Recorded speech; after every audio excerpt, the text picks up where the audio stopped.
हे भूत भावन भगवान शंकर, आपका यह दास आपके चरणों में अपना ध्यान समर्पित कर रहा था। अचानक मेरा यह मनमानस बार बार उस वसुंधरा की ओर क्यों खिंचा चला जा रहा है शिवाकांत? आपके चरणों से ध्यान विलग होने का कारण क्या है शिवाकांत? ये मेरे श्रवण रंध्रों में बार बार ये सावधान सावधान शब्द की प्रवृत्ति करने वाला कौन? क्या उन पावन वसुंधरा का कोई कण रक्त से निमग्न होने के लिए लायक हो रहा है, या फिर ये मेरी प्यासी खड़क फिर किसी पापी पाखंडी के रक्त को चाटने के लिए ललायत हो रही है? ये बार बार हमारे श्रवण रंध्रों में सावधान सावधान सावधान शब्द की प्रवृत्ति कौन कर रहा है? अरे ये गीत प्रलय का किसने गाया? ये गीत प्रलय का किसने गाया? ये किसने अंतर सत्ता दी ज्वाला? ये कौन कर रहा त्रास? किसने छोड़ी जीने की आस? या फिर हाथ शक्ति ने शक्ति छोड़ी, या फिर वाहन उनका गुर्राया?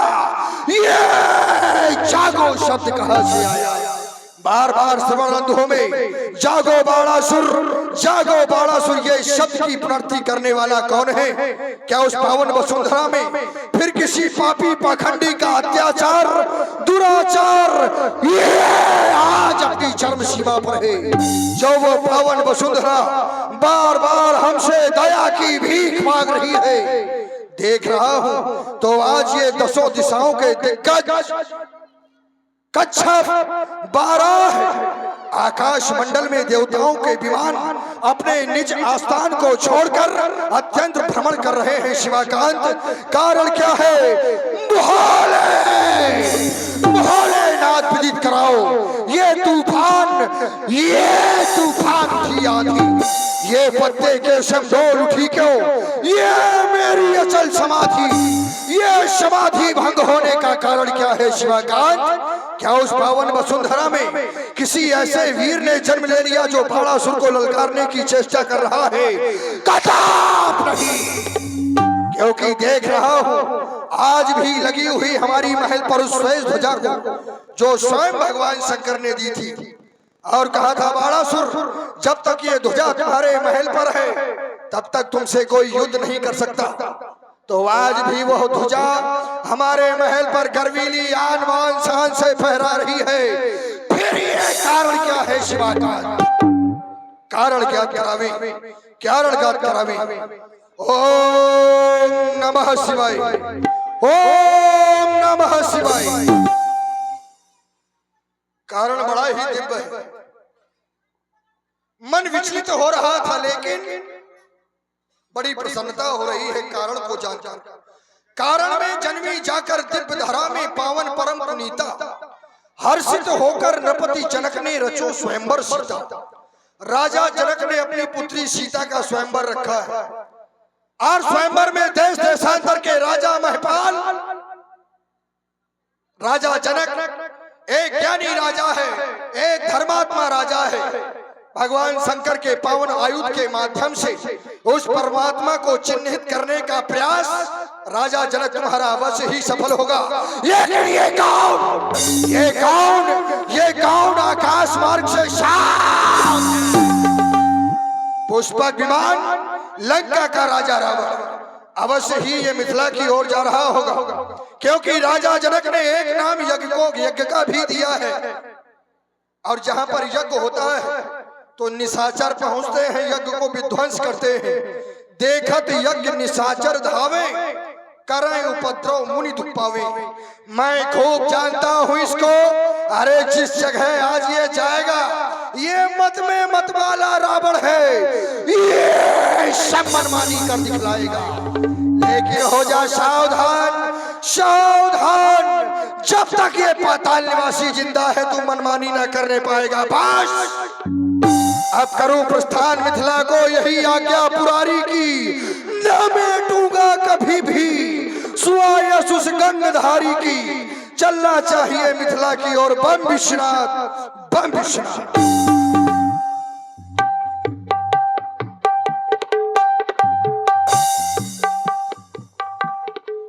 मिथिला पहुंचा देख रहा हूं।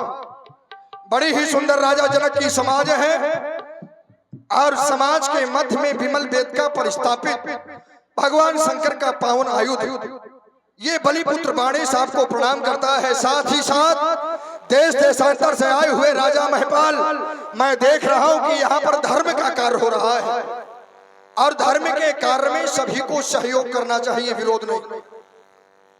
धर्म के कार्य में सबको सहयोग करना चाहिए, विरोध नहीं करना चाहिए। और यदि सहयोग नहीं करते तो फिर विरोध का कोई औचित्य बनता नहीं है। इसलिए हमारी एक घोषणा है कि यहाँ पर धर्म का कार्य हो रहा है, सीता का स्वयंवर हो रहा है। ऐसे कार्य में सभी सहयोग की भावना को लेकर बैठे। यदि किसी ने उपद्रव करने की चेष्टा की तो सावधान, छोड़ा नहीं जाएगा।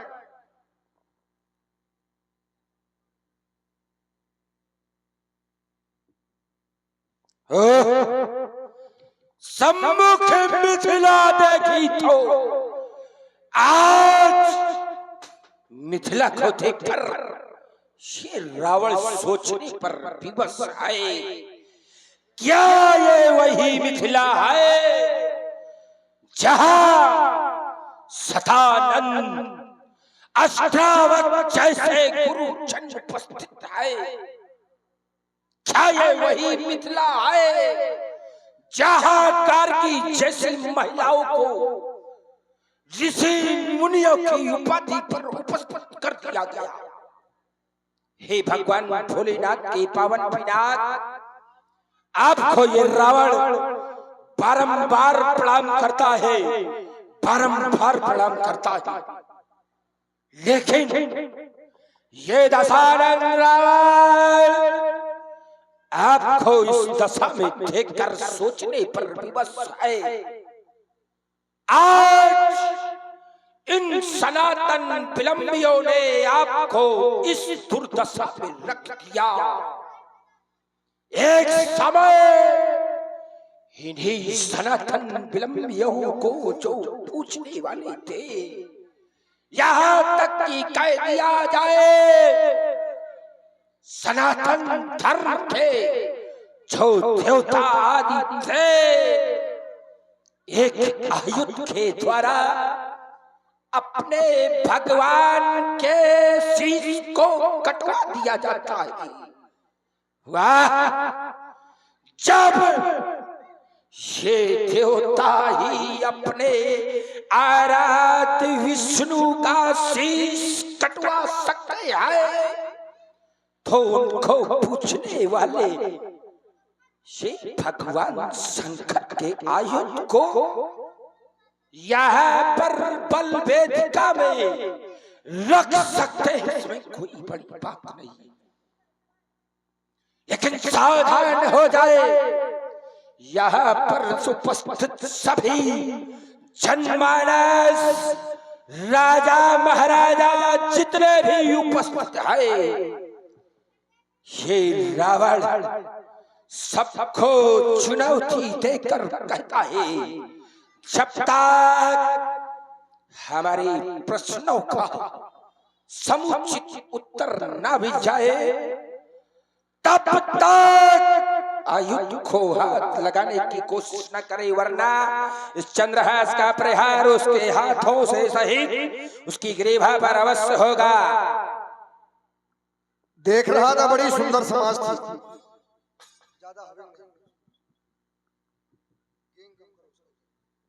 बड़ी सुंदर समाज थी, बड़ी कुशलता से कार्य चल रहा था, क्योंकि ज्ञानियों की समाज है। इस नगर के लिए, इस नगर के निवासियों के लिए कहा जाता है कि पुर नर नार सुभद्र सुचि संता धर्मशील ज्ञानी गुणवंता। ये ज्ञानियों की समाज है और ज्ञानियों की समाज में अनुचित कार्य हो नहीं सकता। साधारण ज्ञानी नहीं, याज्ञवल्क्य गार्गी जैसी महिलाएं, सतानंद जैसे महर्षि, ये सभी एकत्र हैं। फिर भी लंका के राजा रावण का आगमन हुआ है, चलकर मिलना चाहिए। वेदाध्यायी कंचन नगरी के सम्राट पौलस्त्य कुलभूषण जय जय भगवान शंकर की। ब्रह्मा से कश्यप, कश्यप से मारीचि, मारीची से हिरण्यकश्यप से प्रहलाद से बैलोचन से बलि, उनके पुत्र वाले। जय जय भगवान शंकर की, जय जय भगवान शंकर की। हमारे बारे में बहुत कुछ जानते हैं। बिल्कुल जानते हैं भाई, रिश्तेदारियां है तो जानना पड़ेगा। हमारे बारे में बहुत कुछ जानते हुए जानकर प्रसन्नता हुई, लेकिन यहाँ हमारे विषय में न जानकर आपका विरोध जिस कार्य में है उसके बारे में जानते होते तो ये विरोध न करते। आपने कहा किस धनुष को आज रख दिया गया है काल के गाल में, इसे तुड़वाया जा रहा है, यह कार्य अनुचित हो रहा है। इन सनातनियों ने विष्णु का शीश कटवा लिया, तो हम आपकी पूरी बात का उत्तर केवल एक धाली में देते हैं। जैसे इस संसार में परहित एक कृत्य है जिसके लिए कहा जाता है कि परहित लाग तजय जो देही, तो संतत संत प्रशंसे देही। इस संसार में जो परस्वार्थ के लिए अपने प्राणों का परित्याग करता है उसका जीवन धन्य हो जाता है। उसकी प्रशंसा केवल मनुष्य नहीं वह देवता भी करते हैं। तो भगवान विष्णु ने परस्वार्थ के कारण अपना शीश कटवाया। इधर यदि इनका खंडन हो रहा है तो इनकी मृत्यु नहीं है, क्योंकि ये सिद्धांत है कि जो जन्मा सो निश्चय नासा और जो नासा सो पुनः प्रकाशा। इनका जन्म हुआ है, शरीर स्थगित हो गया है धनुष के माध्यम से, लेकिन प्राण अभी भी है। और जब प्राण है तो प्राणों का जिसका निर्माण है उसका निर्माण भी होता है। निर्माण और निर्वाण, निर्माण माने रचना, निर्माण माने मोक्ष। तो आज इनका निर्माण होना है, निर्माण बहुत पहले हो चुका था। तो यदि इनको मोक्ष मिल रहा है, इनका हित हो रहा है, जिसने अपने पूरे जीवन हित किया आज उसका कल्याण हो रहा है, तो इसमें आपका विरोध नहीं सहयोग होना चाहिए। श्री बाला जी, आपके द्वारा अनेक तर्क रखे गए, लेकिन ये बताइए कहीं किसी का वध कर देना या अपने आराध्य का शीश कटवा देना ये हित हो सकता है ना? आपके द्वारा एक बात बहुत अच्छी कही गई कि ये भी अचल है, चल नहीं सकते, श्वास है, प्राण है, सोता हुआ व्यक्ति भी निर्जीव समान है। जब विष्णु जी के द्वारा युद्ध में पराजित होकर दैत्य आदि गण भाग गए, लेकिन उन्होंने देवताओं को सताना नहीं छोड़ा। तब विष्णु जी को नींद आ गई और देवताओं के ऊपर पुनः आक्रमण उन्हीं दैत्यों के द्वारा हुआ। तो इंद्र ने क्या कहा, अब विष्णु जी को जगाया कैसे जाए? तो बुलाया किसको? दीमक को। और क्या कहा कि अगर आप विष्णु जी की सारंग की प्रतिज्ञा को काट देंगे तो विष्णु जी चीर निद्रा से उठ जाए। दीमक ये करने को तैयार नहीं हुई, उन्होंने कहा पाप लगेगा। बोले पाप आप नहीं लगेगा, यज्ञ में तुमको भाग और मिलेगा। उस लालच के कारण दीमक ने प्रतिज्ञा काटी और विष्णु जी का शीश कट गया। तो लालच देवताओं को भी हुई कि विष्णु जी को जगा दो, और वहां दीमक को भी कि हमें यज्ञ में भाग मिलेगा।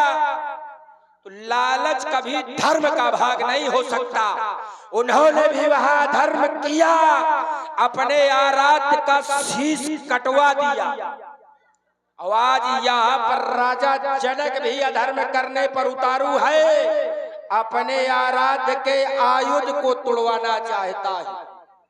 श्री बाला क्या कह रहे हो? राजा जनक अधर्म कर रहा है? कैसे कैसे? अपने आराध्य के आयुध को अगर कोई तोड़वाए तो क्या धर्म नहीं है? कोई मंदिर बनाए और पूजा जाए और इसके बाद उसको तोड़वाया जाए तो क्या धर्म नहीं है? तो आप मंदिर से समता इस धनुष की कर रहे हैं क्यों? अच्छा, धनुष को पूजा नहीं गया? क्या ये पूजनी नहीं है? इधर सुनो। अरे पहले बात सुनो, क्या धनुष पूजनी नहीं है? क्या उसको पूजा नहीं गया? और जब उसको पूजा गया तो जो पूजनी हो जाता है तो उसका खंडन नहीं किया जाता। इधर सुनो, मंदिर से प्रतिमा की समानता नहीं की जाती। तुमने कभी सुना है कि मंदिर की प्राण प्रतिष्ठा होनी है? ना सुना होगा। मूर्ति की प्राण प्रतिष्ठा होनी है, इसमें प्राण है।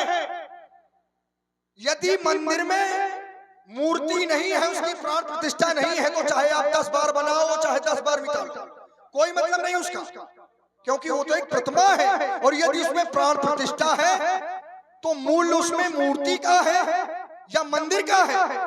मंदिर पूजा जाता है या मूर्ति? एक क्षण, आपके द्वारा कहा गया प्राण प्रतिष्ठा प्रतिमा की होती है, उसमें प्राण होते हैं, उसको खंडित नहीं किया जाता।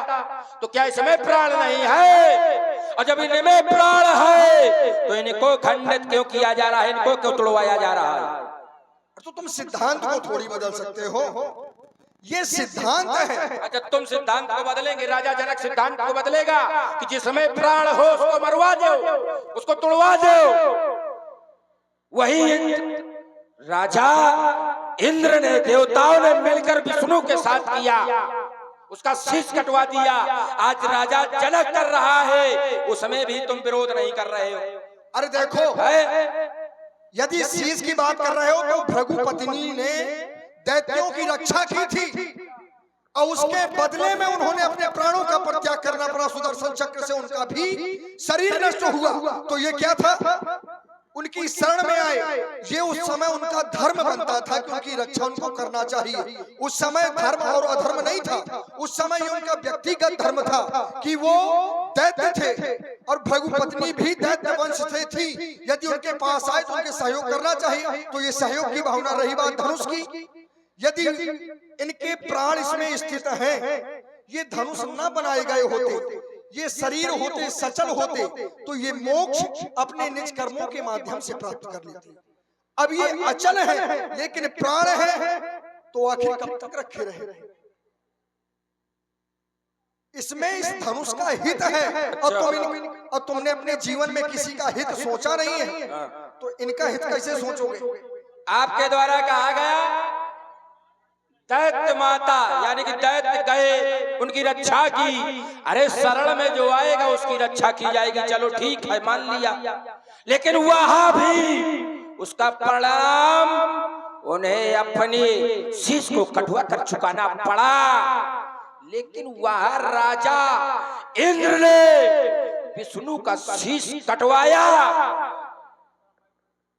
कौन सा परिणाम भोगना पड़ा? और आज राजा जनक इसको तोड़वाने पर उतारू है, इसका भी परिणाम भोगना पड़ेगा उनको भी। हेलो, हाँ, ये सम्मानीय श्री हर्ष के अनुसार इस धनुष का टूटना अति आवश्यक है, क्योंकि जिस समय ये धनुष का निर्माण हुआ, महात्मा दधीच से हड्डियां मांगी गई। अता ना पता जाने कहा क्या बोलते हो। जिस समय ये हड्डियां मांगी गई, वहीं पर उनकी पत्नी थी सुबाचा। उन्होंने कहा कि अभी प्राण स्थित है हड्डियों में, इनका तरन तारण कैसे होगा? तो देवताओं ने आश्वासन दिया था कि त्रेता के चौथे चरण में। कौन सा त्रेता के चौथे चरण में? ये कौन सा त्रेता है? ये कौन सा चरण चल रहा है? ये कौन सा चरण? तुम बताओ। तुम्हें नहीं पता? हमें नहीं पता, तुम बताओ। ये वही तुम्हें पता होना चाहिए, तुम कह रहे हो। सुनो इधर, ये 4 युग होते हैं, सतयुग, द्वापर, त्रेता, कलयुग। ठीक, ये 4 युग हैं। और प्रत्येक युग में त्रेता होता है। अच्छा, यही कहोगे ना? तो क्या कहना चाहते हैं? त्रेता स्वयं में एक युग है। अच्छा, त्रेता स्वयं एक युग है। ठीक, फिर तो जब त्रेता के चौथे चरण में यानी अंत में परमात्मा का अवतार होगा, बिल्कुल, उनके हाथों के द्वारा इनका खंडन होगा, बिल्कुल, तब इनका तरन तारण होगा। बिल्कुल। तो बताओ, इस धनुष का कल्याण हो रहा है कि? देवताओं ने ये अवश्य कहा था, लेकिन ये थोड़ी कहा था कौन से त्रेता में, कौन से मनवंतर में। त्रेता का 25-30 है क्या? बिल्कुल। कितने हैं? कितने हैं? बेमतलब की बात करते हो। अरे तुम बेमतलब की बात ना करो। अच्छा ये बताओ, युग देवताओं ने विष्णु का शीश क्यों कटवाया? युग कितने होते हैं? 4 युग होते हैं कि 5 होते हैं? 4 होते हैं, सतयुग, द्वापर, त्रेता और कलयुग। अच्छा तो ये त्रेता चल रहा है वर्तमान में। क्या पूरा नहीं आते? अरे सुनो, युग 4 होते हैं, यदि 5वां तुम्हें पता हो तो तुम बता दो। अरे तो पुनः भी तो वही दोहराया जाता है, पुनः वही युग आता है, पुनः त्रेता आता है, लेकिन कौन से त्रेता में होगा ये बताओ। और इंद्र के द्वारा जब शीश काटा गया तो क्यों? क्या ये अधर्म नहीं है ये बताओ। अरे तो करना नहीं तो सुनो, ये रावण के होते हुए ये धनुष कर्षण नहीं होगा, और ये कर होगा धनुष कर्षण तो ये चमचम चमकेगी चंद्रहास, रणछंडी का नर्तन होगा, ये लाशों के लग जाएंगे अंबार। लेकिन रावण के होते हुए आज ये धनुष कर्षण नहीं होगा। तुम अपने स्वभाव से वशीभूत हो, बैरा कारण सबका होते, केवल तुम्हारा वही स्वभाव बन गया है दशानन। तो फिर ऐसा नहीं होगा, ये धनुष कर्षण होगा। यदि नहीं धनुष कर्षण होगा तो ये चमचम चमकेगी चंद्रहास और बाणों का वर्षण होगा, ये लोठों के लग जाए ढेर, रणछंडी का नर्तन होगा। ये आज धनुष कर्षण होगा। आए बलि के लाल, ये अपने अस्त्रों को संभाल। अगर ये कहता बारंबार कि धनुष कर्षण होगा तो तेरे शीश को उतार कर उछाल उछाल, लेकिन मेरे होते हुए आज न धनुष कर्षण होगा, न धनुष कर्षण होगा। धनुष कर्षण होगा तो फिर ये हम तुम्हारी क्रूरता की कठिन धारा मोड़ देंगे। ये मध में भरा मस्तक तुम्हारा, इसको भी हम फोड़ देंगे। अरे ये पर नारियों की हरण करने की ये पड़ गई जो आदत तुम्हारी, तो कोई नारी ही बनेगी मृत्यु का कारण तुम्हारी। अरे ये सौभाग्य जब बनेगी तब देखा जाएगा। बीच में ना बोला करो, ये सीखते जाओ। अच्छा ये जरूरी थोड़ी कि हर जगह बोलना। कोई नारी ही बनेगी मृत्यु का कारण तुम्हारी, सौभाग्य की सीरत भस्म है वो ब्राह्मण समझकर छोड़ देंगे, पर हम तुम्हारी क्रूरता की कठिन धारा मोड़ देंगे। ये अगर क्रूरता की तू कठिन धारा की बात करता है तो सुन, ये काटूंगा छाटूंगा तेरी इन भुजाओं को, मार मार भगाऊंगा। ये सब भूमंडल कांपेंगे। आज ऐसा रुद्र रूप दिखाऊंगा, इसके आगे अगर तू बोला तो तेरी जिह्वा को लात लगल के निकाल तेरे सम्मुख दिखलाऊंगा। रुद्र रूप दिखाओगे? रुद्र रूप किसके पास है? इस संसार में रुद्री किसको कहा जाता है? ये शंकर भगवान को। अच्छा। शंकर भगवान को तुम अपने आप में ढाल लोगे क्या? अरे शंकर भगवान को क्या कहा जाता? अरे रुको, बात सुनो, रुद्र रूप की बात नहीं कहा, रुद्र रूप दिखलाऊंगा, यानी कि आज मैं यहाँ हाहाकार मचाऊंगा। नहीं, वो रुद्र नहीं है, वो रौद्र है। रौद्र, रौद्र का तात्पर्य होता है क्रोध से। ठीक, रुद्र नहीं, रौद्र। इसलिए अपने कार्य की पूर्ति करो। एक बार सभी लोग बड़ी प्रेम से भगवान शंकर के नाम की जय घोष करें। बोलिए श्री शंकर भगवान की जय हो। देखिए